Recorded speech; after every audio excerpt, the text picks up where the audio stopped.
I'm Justin Paperny, and I'm very passionate about this subject, about what defendants can do to convey through their own efforts why they're worthy of leniency. And I came up with this word, somehow tactic, while running. I was going to use the word trick in the headline. I'm like, well, it's not a trick.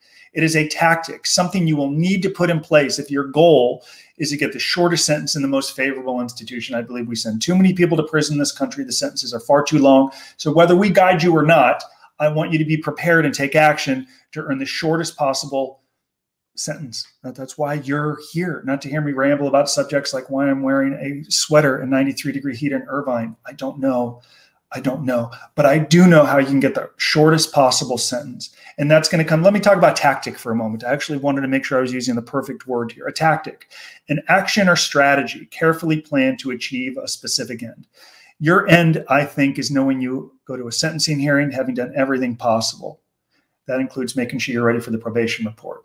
So this video, or the idea, arose because a number of clients, new clients, and some lawyers with whom I work and general people with whom we don't work reached out and said, hey, in this video you filmed in front of the beach last week, you mentioned, while talking about the difference between the sentencing memorandum and a personal narrative, you mentioned why defendants should get their narrative into the probation report. My lawyer said no.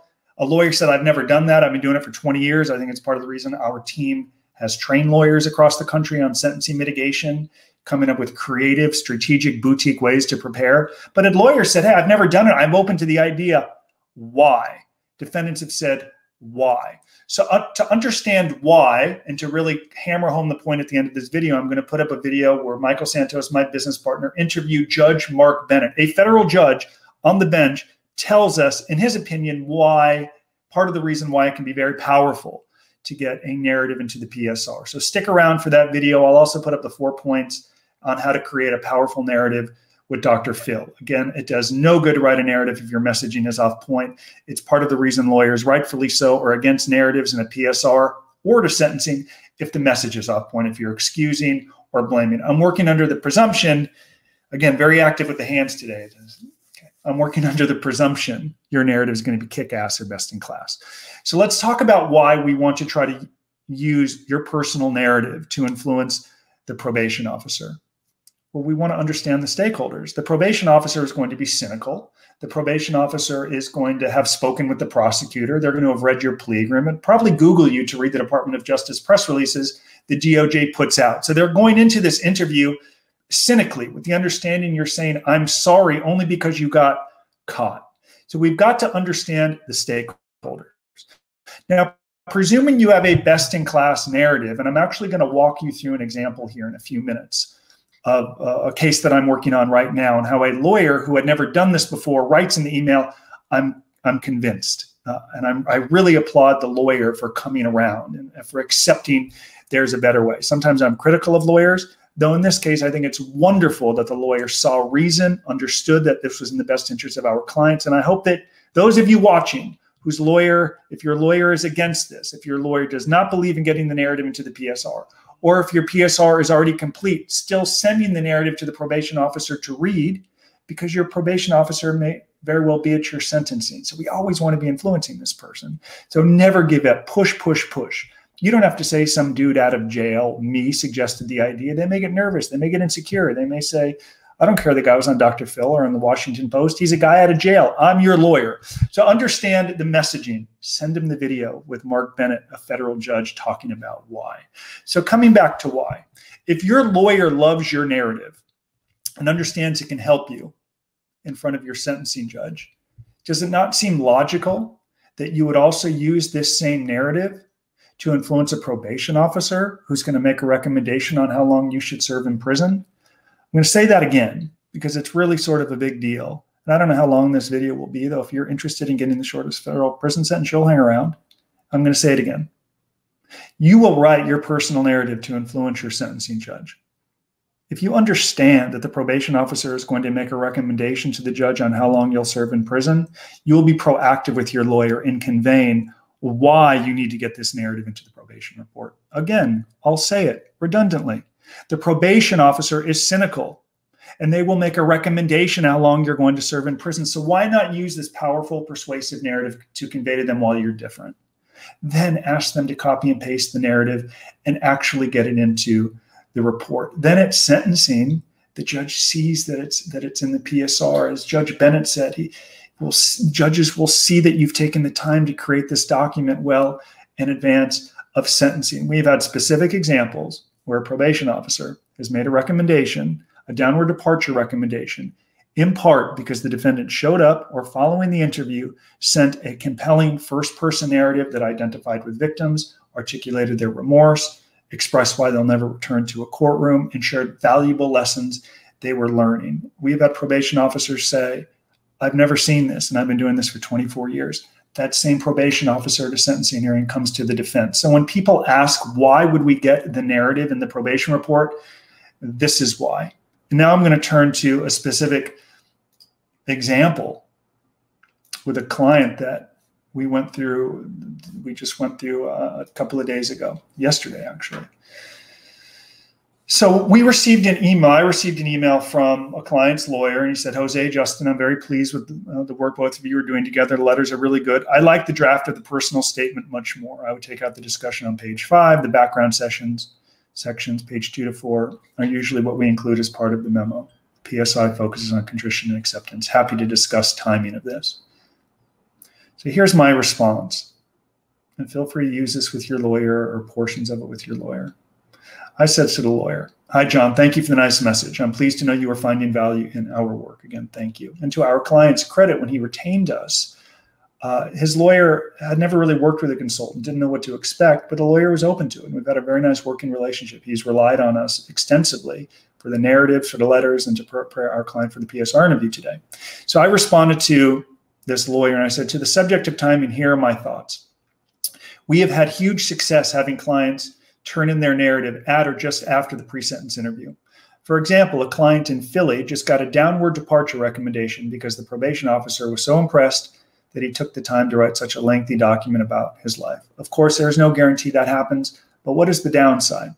If we are trying to use the narrative to influence the sentencing judge, why not use it to influence the recommendation the probation officer may make?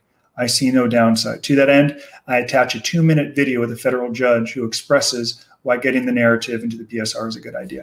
I'm going to put that video up at the end of this video. Again, for those of you with whom we may never work, if your lawyer has a God complex or you can't reason with him or ignores you or blows you off and you don't really have you don't feel as if they have your input, don't say, oh, Justin Paperny, author of prison books, who was in jail and he's a convicted felon. And yes, he's done some media and had a lot of great outcomes with clients. They're going to hear convicted felon. No, I ain't going to do it.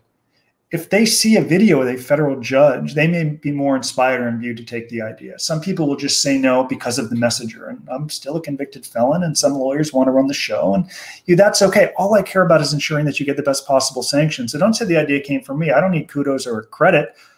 I just want you to use this #1 tactic to ensure you get the shortest sanction in the most favorable institution, preferably your home, not in prison. So let's roll on with this video. So I actually attached, in this case, because I'm communicating with the lawyer, the actual video with the federal judge. In the end, I make suggestions. Some clients take them, others do not. The choice to turn in the narrative rests with you and Jose. My opinion is clear. Then I said it is also helpful to get the narrative copy and pasted in the probation report. Of course, that's beneficial. The judge can see it.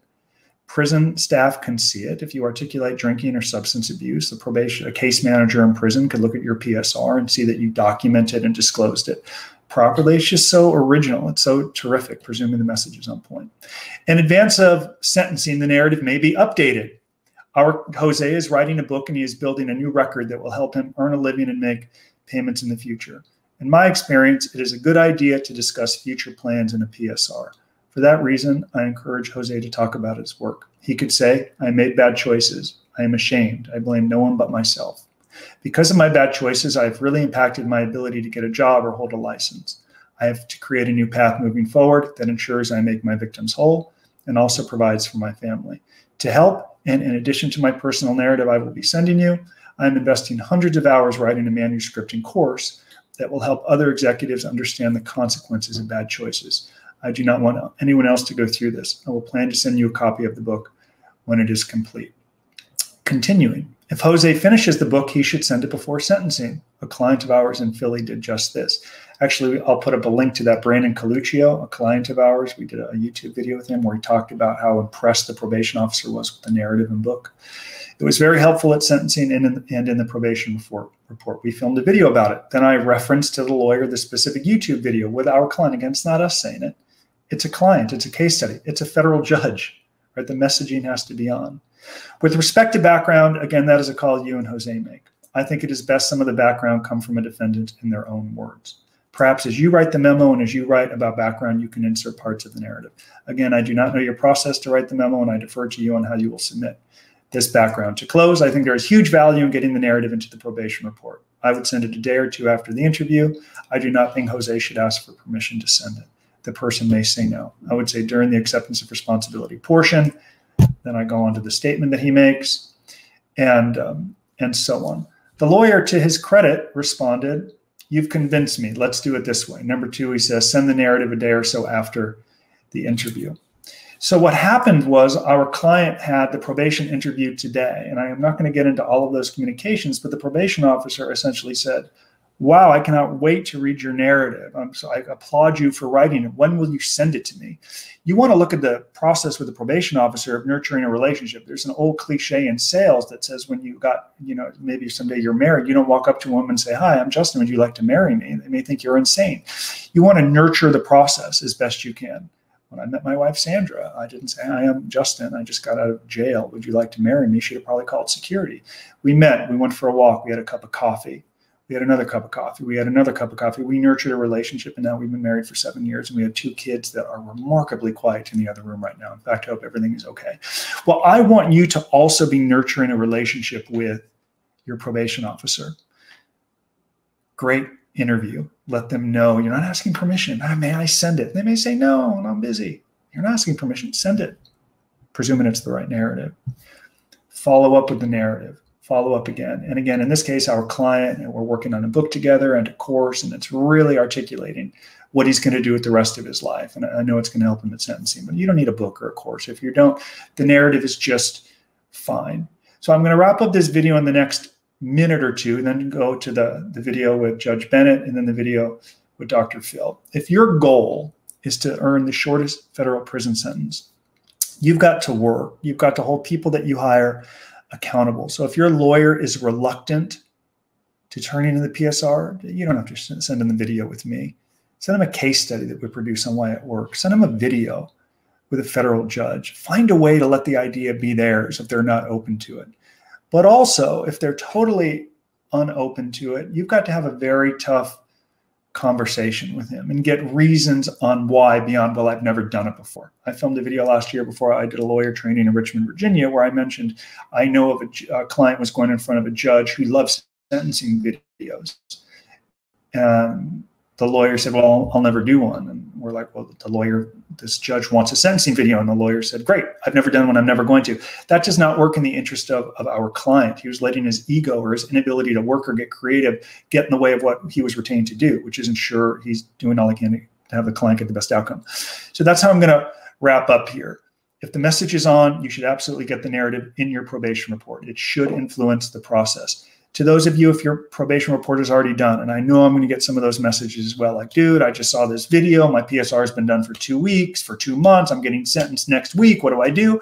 There's a very good chance your probation officer is going to be at your sentencing. What is the downside with your lawyer's permission? I say permission because we want to make sure he or she approves the narrative, of sending a little note to your probation officer that says, "Since we did our interview 2 months ago, I've spent hundreds of hours thinking about the terrible decisions that led me to create victims, embarrass my family, ruin my reputation, and will someday cost me my freedom. I know actions need to follow the words that I said in our interview and moving forward. Writing for me has proved to be therapeutic. To that end, I've invested hundreds of hours since our interview writing about my background and life and how hard I worked to achieve a level of success in business. Then I threw it all away through some out-of-character decisions. If you have a few moments, I would be very grateful if you would take the time to read this personal narrative that I wrote. I have also submitted it to Judge Insert Name. Thank you very much." Boom, done. Narrative's done for 2 months. You can still send it. It may not make its way into the report, but you've gotten it to the probation officer. They can they could read it. I'm going to do a shameless plug for Lessons from Prison.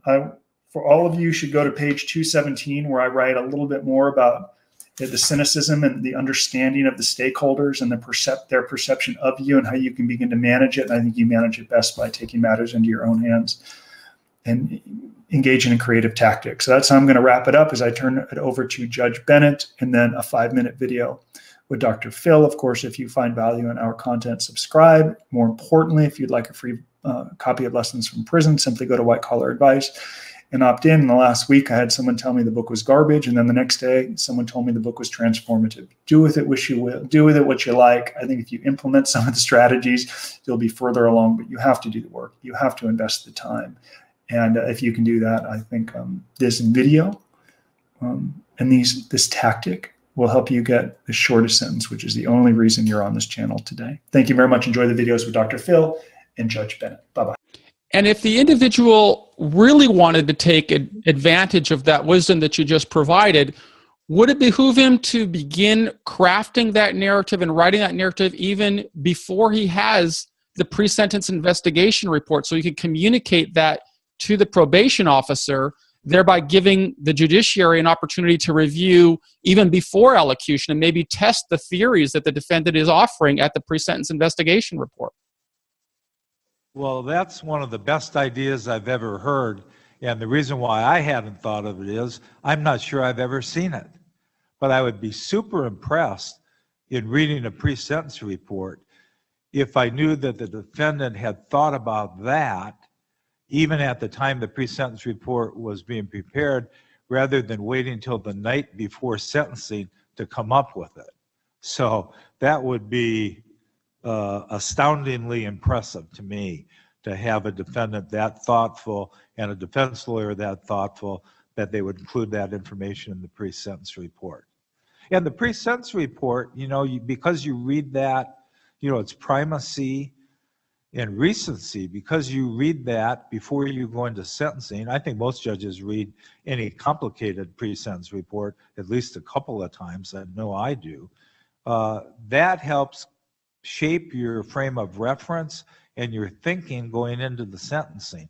So having something positive like that, as long as it's believable and credible, would really be helpful and put you in a better frame of mind towards that individual. And if you were skeptical of it, you would have an opportunity then to think about it, what type of questions you might want to ask defense counsel or the defendant if they were willing to answer the questions, to make sure that the offender is being candid and credible in their comments. What you've said is, if you know what you know, and it is that if they do their homework, and they will, that they've got you, then you're saying go in and cut the best deal you can as quick as you can, because the less sweat equity they have in this, the more likely they are to cut you a reasonable deal. Then you talk about something that I think people so underestimate the importance of, and that is the pre-sentence hearing statements that are made. And it doesn't make a damn what the lawyer says, but you talk about 4 elements of the pre-sentence hearing points. Will you go over those and talk about why it's so important that these things are covered when they go into the pre-sentence hearing? So we have to understand that at the pre-sentencing hearing, the probation officer has the narrative that's been given to them by the government, namely your plea agreement that shows you broke the law. Unless defendants begin to change that narrative, they're going to be judged by that plea agreement, by the government's version of events. So we coach defendants to articulate at a pre-sentence interview or in a narrative or statement they'll make or in a sentencing video 4 points. And the first is, it's not about you. It's not about how your life is imploding. You've got to identify with your victims. You've got to be able to say, as a result of my conduct, I created victims, I'm ashamed, and I'm embarrassed. I recognized I hurt people. It's always the focus on the victims. It is not my friends, family, my community, and the victims. The victims always comes first. So that's number 1. And who are the victims in this university scam? Are we talking about the university? Are we talking about those that didn't get preferential treatment? I would argue that the victim is the student, perhaps working 2 or 3 jobs, studying as best they can, applying to schools, and their application was denied because someone who might not have earned it took their spot. They've got to identify and apologize to those victims. Number 2, properly demonstrate your remorse. If we understand the stakeholders, the judge, prosecutor, probation officer may think, oh, you're only saying sorry because you got caught. Certainly some people say I'm sorry only because they got caught. Sure. So rather than a lot of lip service or happy talk, they've got to begin to convey through their own efforts, not just the lawyer. We talk about that a great deal through our work. Lawyers are paid to extol the virtues of their clients. You look at the greatest criminals in our history, Dr. Phil, their lawyer said something, Charlie Manson, the lawyer probably said something about Charlie Manson positive at his sentencing. They're paid to do it. Yeah. And I hope these lawyers do it well. What we've learned is they've got to begin to articulate through their own efforts, their remorse, their contrition, and build this record over a sustained period of time. 3, they need to talk about what they've learned through this experience. They need to become introspective. They need to walk the government through the pressures they face, the rationalizations they gave into, and the opportunities they seized. If they can begin to show that awareness, they then can convey, I'm not going to be here again. I've learned my lesson, more than just saying, I'm sorry, don't send me to prison because I have children, which is what a lot of defendants do. And number 4, they do have to convey to the judge and a probation officer and prosecutor why they're never going to return to a courtroom. And if they can convey those 4 points in a pre-sentence interview, they're going to begin to equalize the narrative. The government should begin to look at them for more than some out-of-character decisions they have made, look at the totality of their life, because in this case, these are wonderful parents. These are wonderful people who have contributed and led lives of contribution for a long time. And we want others, through these 4 points, to see more of that rather than say nothing, which is what many of them do. And if you say nothing, what's the judge going to judge them by? The plea agreement and the government's version of events. These 4 points are the salient points we covered a pre-sentence interview, and it changes the game if done well and done authentically. In my opinion, there is no doubt that these items actually change the likely sentence that you're going to get. I mean, if somebody hears these, it makes a difference. We have had clients call us after a sentencing and say, by virtue of my efforts to convey to the judge that I'm sorry and remorseful and I identify with victims, the judge commented on it. It's in the transcripts. I can point to it. I got this sentence. The government asked for 3 years. I got 18 months. The government asked for 2 years. I got probation. I got 1 year of supervised release instead of 3. I'm so grateful. And what I tell defendants is, even if the government asks for 3 years, and even if you get 3 years, for the rest of your life, you will never live in regret. A lot of defendants live in regret, and they serve time in federal prison wondering, I wish I would have done more to prepare, but I didn't. It's nice not to have any additional regrets as we age and serve time in prison. And there's a sense of dignity and strength from knowing you did all you could to prepare. I spoke with Judge Benita Pearson on stage last year in a lawyer event, and she said to me, Justin, defendants should leave my courtroom exhausted because they've worked day and night to prepare for the best outcome.